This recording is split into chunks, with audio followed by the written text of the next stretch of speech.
Well, hey, everybody. Welcome back to the MSM Leaders Podcast. We have just been cooking. I've had plenty of opportunities over the last several weeks and months to talk to our fellow pastors. We got another one, Aleena Morgan, here today. And we've just been talking about our Why series. Like, one of the visions of this podcast is that it be a good resource, not just for like current events and stuff like that, but like if a youth pastor or a kids pastor moves to our state for the first time, this is a chance for them to hear from us, like from pastors here, from myself, and say, hey, what is it like not just to do youth ministry or kids ministry, but what's it like to do it in Montana? What's it like to work with these people? Right. And so today we get to talk about Fine Arts Festival, right? And Fine Arts Festival, just in a couple sentences, is this program and a ministry. I love it. But my Fine Arts Festival is a program and a ministry that really focuses on teenagers, admittedly, but it's doing like discovering their gifts, developing those gifts, sending those gifts out, and it's really meant to encourage kids to just look at the own gifts and talents and passions that God's given them, and then turn that into ministry, and not just ministry in the four walls of the church, but really just affecting their world for Jesus. Yeah. And so the reason I brought you on, Pastor Aleena, is because you have been an incredibly passionate advocate for fine arts, not just in our network, but also throughout your life. I mean, this has been a very impactful ministry for you and remains so even as your time as youth pastor. So before we get into all that, important stuff, obviously, but I want to hear your story, right? Like, we love one of my favorite parts of this podcast is like, I like when people get to know each other. I tend to be a very like, let's be friends kind of guy. And so we get to hear your story. So whenever you want to start that, whether it's, hey, I got saved at a young age, or, whatever it is, like, tell us a bit of the 5-minute flyover of like who you are and what you've been doing in Montana and the seasons in between, Okay. So I came from Poplar, Montana. My dad was a pastor. Love it. Way eastern. It's kind of northeast corner, yeah? Yes. Yeah. Mm-hmm. And he was in a lot of different pastoral positions, and so I always went to camp. And the crazy part is I always went with Sydney. Yeah. And so they'd send me on the bus. So I was called into ministry at Glacier Bible Camp. Love it. 12 years old. I remember the exact position where I was and everything. Classic story. Yeah. And I didn't know what exactly or how that would go, but was called there, loved that, came to all the camps, conventions, Indian youth camp. I started that when I was 9 years old. Nice. And of course went to Trinity Bible College and got my Bible degree, music degree, and then a specific ministries because I really wasn't sure what I was going to do in that. But I knew I loved youth, and everywhere we went, we've lived in Nebraska, we lived in North Dakota. We would always start youth groups just because there was a lack of them. And so we always found ourselves, FCA or just different things. We would start youth ministries wherever we went. And that's just kind of how we went. And I would use music and drama, skits, things like that with that. I personally have not been involved in fine arts. My dad just didn't take us to those. But even your dad, okay, for anyone who does not know, her dad, he's like a one-man band. I mean, dude plays all these instruments. He's produced his own music. Like, he has been a strong advocate of like, we will be creative for Jesus, like his whole life. Definitely. And even since I've gotten to know him, just like pastor to pastor, I'm like, who's that dude who's like really into it? Like really excited about like using the arts to, so it's like kind of it's generational right there. Yep. So we started a band when I was 12, my other brother was 9, and our other brother it was 5. So we started a little band, and we would travel and do things. So we've been, and then skits and human videos and just whatever way. We struggle paying attention sometimes, so we just found the more creative you could be, the better. And so that's what we were raised in, and I was raised in a home where nothing is impossible. Like, try it. Like, get out there, put yourself out there, and who knows what will happen. happen. Sure. And so that's kind of how we did that. And I would always get every youth group that I was involved in doing skits and dramas, and we would start youth bands and just different things like that. So that's always been a part of my life. And then in between 2000 and 2002 is when I started doing fine arts with the youth groups that we did. And we would start from the ground up, and we would just learn, and I would take youth that just weren't involved in anything like that and help them to do that. And then several years passed, and then we came and we took lead pastor jobs in Sydney. So it's just crazy to think. And I just found out that my uncle, my dad's brother, he would stay with the Sydney boys. So it's kind of like Sydney and Poplar were kind of connected, like way before I even realized. And so we've been there for over 6 years. In February will be and your husband's the lead pastor. Yes. You're the youth pastor, and obviously Sydney, Eastern Montana, close to North Dakota, near and dear to my heart after spending 10 years in Baker, and doing winter retreats up in Sydney even before you got there and all that stuff. A lot of fun. Yes. But yeah, what a story. Love that. And I've been out to your youth group. You guys are tearing it up. I mean, just having such a good time. And I think what I love, and we have stuff to cover, but what I'm excited about is like, your youth group, like whenever I get to travel to youth groups, I think of like, hey, what is cool about this youth group? What really stands out? And your youth group, you've got a lot of empowered students. Like they are not audience members. They are on stage. They are doing announcements and games and preaching and worship, and they are leading just as much as they are participating. And I think that is not just a huge testament to your leadership, but also just like to kind of this whole concept that we're talking about. And so what I want to do just before we get into like the real ministry meat of like ministry meat, I don't like that term. I'm never going to say that again. But gosh, hate that. But the meat of the conversation is probably a better way to phrase it.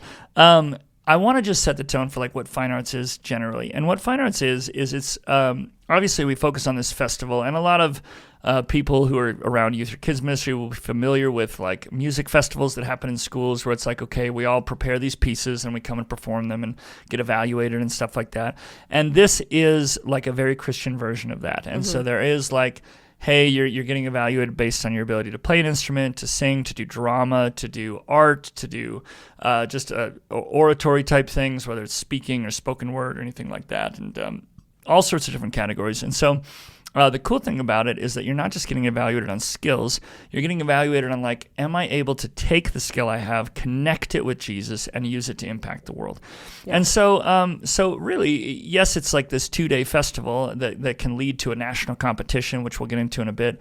But it's also like a program that you kind of can do throughout the year. So like in the fall, the winter, et cetera, you can be prepping and saying, hey, how can I help these students learn how to speak a 5-minute sermon, or how can I teach them how to not just play heavy metal music, but to play it for Jesus and like find ways to worship through that, and like, and it can really become like an all-encompassing type of thing where you're constantly training up and usually giving opportunities in the local church to use those skills. And so that's a brief overview. In Montana, we usually run it in March, and then they have a national competition in August that happens every year, and it tends to be a lower buy-in type of event, where it's like, hey, you're paying per event, and it's not as high cost as like a camp or whatever. By the time you travel, sometimes that can get expensive, but that's the overview. But I also want to talk about maybe a little bit of the history, and then I'll pass it over to you for like what it actually looks like to be on site today, But in Montana, this event actually had kind of, not even like a heyday, but it certainly had a time where it felt like there was high numerical involvement, lots of churches. And then over the years, I think that maybe there was a wandering away from like the heartbeat of the event itself, where it really became about competition, and it became about like, are you perfect at your craft? And it's like, no, it's more about finding and developing those gifts and finding and just encouraging people to do that. And so we've kind of experienced a small renaissance in Montana, thanks to leaders like yourself and others who have moved into the state or come from within the state, who have been just really excited about meeting that need, right? Because fine arts still scratches the itch of saying, hey, we have students who need to know that their best things, their talents, their abilities should be at the service of God, And so So I've enjoyed it. I've enjoyed watching it come back. I mean, there was a time in the state where there was so little participation that there was conversations of like, do we just not do this? And I only bring that up because it did force us, especially in the last couple of years, to dig deep and say, hey, what is the heartbeat of this event? And so for a fine arts like today, even thinking back to this March when you were just a part of the last one, like what's it kind of grown into? Some of the practical parts, the heartbeat, like what have you seen out of it right now, you know? When I first came, we had it separated for East and West, and it was very small for our side. There's sometimes like 10 kids, and you're like, wow, this is crazy. Like the only ones were mostly from Sydney. And I just teach my youth to be positive and to just be grateful for what they have. And so they were grateful that they got to come to Billings and go shopping and stay in cool places. So they never felt like they themselves like it was lacking or anything. They just enjoyed it. And then that we've moved to one location, they really enjoyed that because it's even farther away from home and there's more students involved, and they really enjoy to encourage other students and see what other people are doing, other churches are doing, and it just kind of becomes like a tight-knit little group. I really enjoy because I've been in 6 different states in fine arts altogether and seeing where they're at and everything. Well, and there's definitely places where like we always talk about in Montana how like camp is king. Like a lot of times like our summer camps are really like our pivotal point. But for some of these places, like you go down south at all and they're my goodness. I mean, it's like cutthroat Jesus competition. There's thousands of kids and you're like, this is crazy. But anyways, back to Montana. So I was so excited when we went to the 2-day event, just because there's more involved and there's more time. And we've just found that our students really enjoy it. And they've just really get into it. So the longer that they can have, the more connection time is better. So it's increased, and it's increased in the amount of people. And we've tried to add like some youth services in there to make it more of just like hey, we're not just showing up and saying good job, bad job. It's like, hey, let's make the time to really set our hearts right before the Lord to turn this into a true blue like spiritual experience. You know? And that has been so good, because something that I've noticed with my students is if you do not be very intentional on making sure your heart is right, because youth pastors, parents, it's students like can get it's crazy. People. And I remember too, like as a student, like I did fine arts as a student, and like the one year that I did, people are complimentary and congratulatory, and they say, "Man, you're really good at what you do," or they say you're really bad, but hopefully they say you're really good. But like as a student, like it can go to your head, and so you really have to be like, let's set our hearts right, like let's do this, and like.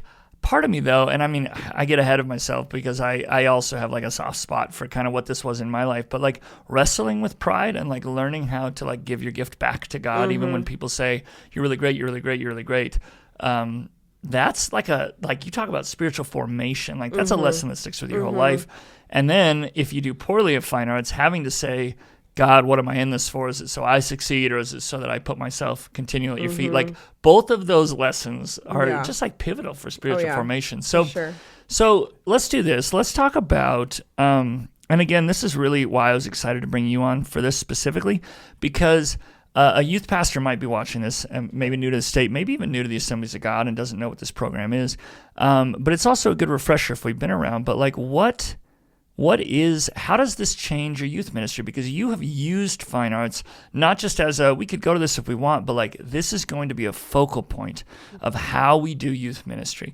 And so talk about, some of what it looks like, even maybe just a 1-minute flyover of like, man, throughout the year, this is kind of what it looks like to practice and be part of this stuff.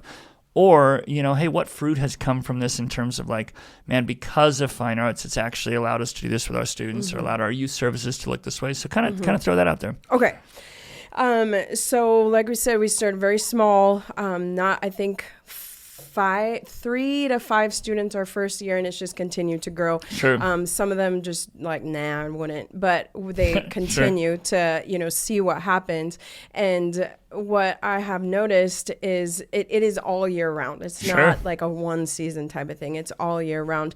And since I've been involved in it, I will unintentionally see giftings in people because, I mean, fine arts is so huge and so wide and so many And it's broad. things. I mean, they're the categories. I mean, you could do 100 things. Oh, yeah. You There's know, so 100 many different things that you can talents, do. you know. Yeah. So I'll like watch people and watch how they communicate, watch how they just do day-to-day living, and I'll find giftings in them and I'll pull it out and I'll find, hey, you should do this, you should do this. I've definitely went to just helping them understand that their voice is important, that it is valued, that the way that they minister to their peers is something that me or the leaders couldn't do. And so just pulling that out in them. And we have graduated, we average around 50, 60 on a normal Wednesday, but we have graduated 12 seniors this year. That probably literally gutted your heart. Okay, that had to kill you. It was hard. And they we've got another youth pastor, Josh, as our sound guy, and he's like, no, that'll kill you. That'll get you. It's rough. It's rough. So our first Wednesday was yesterday without them. And I'm like, I kept pushing it off starting because I'm like, we're not here. Oh my goodness, as our seniors are gone. But they ran the whole, like most, besides preaching, when I would preach, they ran the whole thing. From the very beginning to the very end. Announcements, games. I mean, they just were just so excited about doing everything. So that's how I run it on a weekly basis. Yeah. And not only that, like we encourage, as soon as they become youth, they can do Grow Track and they get involved in the adult service. Yeah. Our worship leader and I were looking, and there was 75% of our volunteers were youth. Yeah. And so like we literally can't function as a church without them. That's like helping people having experiences with Jesus on a Sunday morning. Yeah. And you're saying, man, this fine arts, this emphasis on saying, can you be creative, love Jesus, develop your talents, that is now saying, hey, a town in Sydney, 5,000 people, church is growing, and these people in this town are getting impacted because students have developed their talents for Jesus. So it's just killer, right? That's the goal. You know? Yes. And so with all those 12 being gone, I told them, like, hey, I had to sing, which I don't want to sing, but I had to sing, and I said, hey, we need new people. We need people to step up because, I mean, our whole thing just stripped away. And we had all these, I can sing, I can dance, I can speak, I can do comedy, I can rap, I can just like crazy. And I'm like, amazing. And so it was really encouraging to see, the younger ones step up because they know that they have a need. Yeah. And so fine arts is just a part of it. The whole goal is to find ministry giftings in these students, and they end up doing this, and keeping them encouraged in their mind right and their heart right is always a challenge and the goal of mine to do. And so it ends up being just a part of it. It's like the Christmas of the year is fine arts, kind of how it goes. And so it's been a part of youth, part of the church. And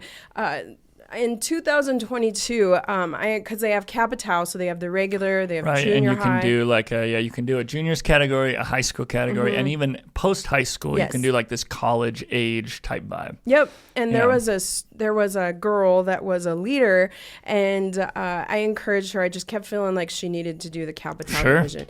She's done American Idol, she's done The Voice. Those were bad experiences, and so she was like, "No, absolutely not. Not a chance. Am I doing anything resembling a singing competition?" Yes, and so I just kept encouraging. She told me 3 no times. I mean, she told me no 3 times. 3 no times. I like it. And so ministry me, Just kidding.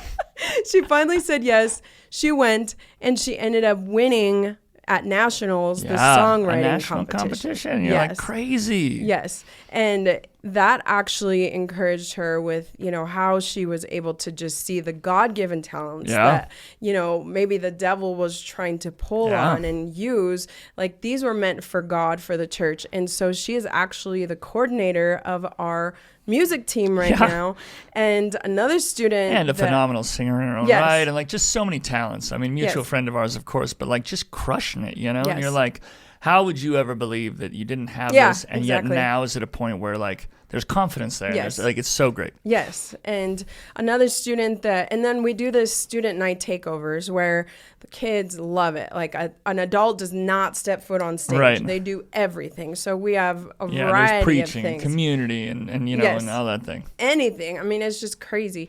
And so they get that, just whenever we decide to do it. And so they're encouraged to just try things, and the applause and the encouragement that they get from the other students, that's the environment we have.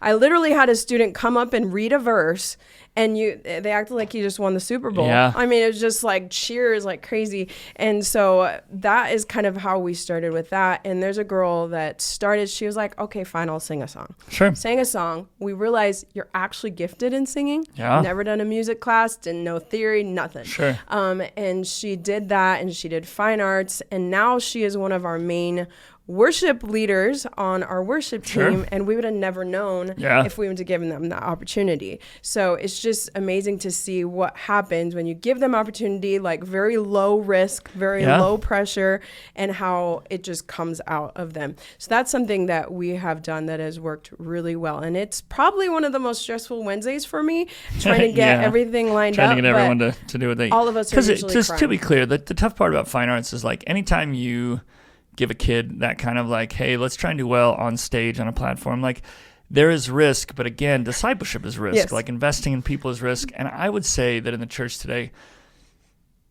there's two extremes that I think we have. Number one, I think we've got a lot of people who have been kind of unintentionally trained to be just passive recipients of the gospel. And if we can teach teenagers at a young age to find what they're good at and put it in the service of Jesus and learn how to communicate that, man, what a win, you know? For sure. Or the opposite, where we've got a lot of people who know they're talented or think they're talented and kind of let themselves be the star of that show. And fine arts, at its best, has the opportunity to teach both lessons. Yes, for sure. To say, hey, let's fan into flame the gift of God, but let's also like whack-a-mole you down when you're being too full of yourself. Okay, like there's just, and like as a pastor, that's when you get to step in and like pastor that thing. And so let's do this. Let's talk a little bit about National Fine Arts National Youth Convention as the beginning of maybe our closing segment here. So at the end here, we're going to talk about things to celebrate, okay? And I have some stories of like when I was in fine arts as a high schooler and then came back to it now running it and just kind of helping with that. And I know you've got stories of students who have had their lives changed through the event itself and just the process of that.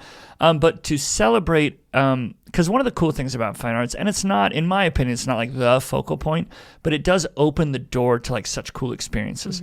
And it's this National Youth Convention. It happens in Springfield, is it? No, where's it at? It's Orlando. Over. It's been everywhere, Orlando, but people St. love it when Louis. it's in Florida because, of course, I want to go to Florida. And I'm like, whatever, it's fine. But it's better than Columbus, Ohio. Let's be honest. But there's this National Youth Convention, and it is, I mean, thousands of kids from what I've heard, right? You know, worshiping Jesus. It is a higher level of competition where you're getting more feedback, where you're getting to see talented students learn from that. And so walk us through, like, why is that experience such a win for these students? Okay. So there's about 8,000 to 10,000 people that go, which just blows your mind. It's a good chunk of people. Yeah. And I'm like, okay, there's more people than our whole town combined, the whole county, you know. But it's an amazing experience. It's mind blowing, especially from small towns, you know. Yeah, you which go obviously there. most of Montana is small town. Yes. And so it's National Youth Convention too, so combined with fine arts. And the services at night are incredible and mind-blowing. And some of our students, they talked about Youth Alive, and they were inspired to start a Youth Alive program. They pray every single morning, and it grows, and then they fast every single Tuesday, and then they do outreaches throughout the and I have been in the room when your students were praying for their campuses and their friends. And they were, I mean, I was ashamed of my lack of faith. Like that's, I mean, a little facetiously, but like that's how it felt. They were so passionate. Yeah. And like events like that galvanize them. That it helps them see from a new perspective. They go, I gotta be part of that, you know? Yep. It is definitely mind-opening, mind-blowing, and inspiring just to see what other students are doing, because you might feel very alone in your little communities, but it just shows you everything that is out there. And so that has been incredible, and I've had so many students say this isn't about a competition, it's about these nightly services, what I am getting. So that has been super huge for them, and just pushing themselves to another level, you know. They might be the best in the state, whatever, but they get there and they're like, whoa, this is crazy. crazy. Yeah, I'm not even in the top 100. You know what I'm saying? Like, and no offense to any of our students, I believe highly of our students. Yes. But I've had those moments like where like I'm a violin player and I love like the combo of worship and music. And there's times where it has been so beneficial to recognize that I've like accomplished a lot and I'm really good at what I do. And then there's times where I'm like next to somebody, I was like, oh man, they're like way better than me. And like, but like that matters. It pushes you on to say like, man, could I get there? Could I keep pursuing and pushing to grow in my craft, to love the Lord? I mean, all those things, you know? Yes. And this year was amazing. I have taken some of my dad's students from Poplar, which is a Suicide and Boyne reservation, and to get a superior at nationals is hard. Which is superior is kind of this highest rating. Highest, yes. And so, we've taken students, and this year, one of his students tied for 10th, so top 10 in the nation. Top 10 in the nation, that's crazy. First person essay. Her essay was amazing. I would love to share it. And so that placed, and that was the first time that I know of that Poplar has ever placed in the top 10. Montana, man. So crazy. That was amazing. And then two of my sons have been with me since the beginning. Like they were in the room when I'm coaching I assume so, videos. Just abandoned them in a truck stop for a couple years. No, they've been here the whole time. And so they've been raising it. I always feel like the students that we bring are all of my students. And I actually put more time into the ones that are not my blood. Right. But you recognize, you're like, man, one of the dynamics I've always loved is like, when you are pastoring students, you're pastoring, and not just even as a youth pastor, but you're saying, hey, I'm a parent of teenagers, and like I care deeply about this generation because it's also my kids, you know, and like it's huge, you know. Yes. And they encourage, the other students. And what I've had to really do is just help them to understand that even if we have got a good, we have been, there's fair, good, excellent, superior. Yeah. And people say, oh, nobody ever gets fair or good. Yes, they do, because we have had some. And so, and just keeping them encouraged, like this isn't why we don't do it for a score. We don't do it for applause. We do it to increase, to become, play and bring forth skillfully unto the Lord, whatever we do. He's given us something, but it's up to us to practice and to, invest in it, to get lessons, to just increase on that, because there's a lot of other things as distractions with teenagers, sports, and getting in trouble, things like that, and they have that choice to invest in that gift. And so getting in the top 10 is huge for us. So this year I had one of my sons, he wanted to do the recording. Music recording category. And it's tough. It is. And so, we are going against churches that have 10,000 members. Yeah, and they have recording studios in their church. Like, you know what I'm saying? And we're over here like with smoke and lights, like, hey, I found a mic in a dumpster, and we're just trying to make stuff. Yeah, we're just trying to do the best we could. Last year, he came and he had some rule violations, and he ended up getting an excellent. And I was like, I don't know if this is your category. I'm not sure you should keep doing this. It's too hard. And he's like, nope, I'm going to do it. And so he started at the end of fine arts. So a year before, took a whole year, started working on this, and it hurt my heart a little because I'm like, it's like a David and Goliath situation. Where you're like, is he going to set himself? Again, the parent in you was like, I want you to succeed. But I'm not sure. But he kept working on it, and he ended up getting first merit in that. Yeah, and you're saying first in the nation. Yes, that's crazy. Yeah, like thousands of people, and he's like, I got it. Yeah. Like, that's so dope, freaking out a little bit. And then he also got first in rap solo. So same thing. He's been doing that since he was junior high and just continued on. And then one of my other sons in Capital got first in spoken word. Yeah. And so and the encouragement from everybody that, they did it. And even the Capital, like it's a little bit less, but the superiors, the judges judge even like more harsh. Because you're a college student. And so there was a lot, with that. And so that was just encouraging just to see that even though we're from a small town, we're from the state that doesn't have a lot of people, like what can actually happen, because good is good. And when you give your gifts and you give those over to the Lord, what can happen?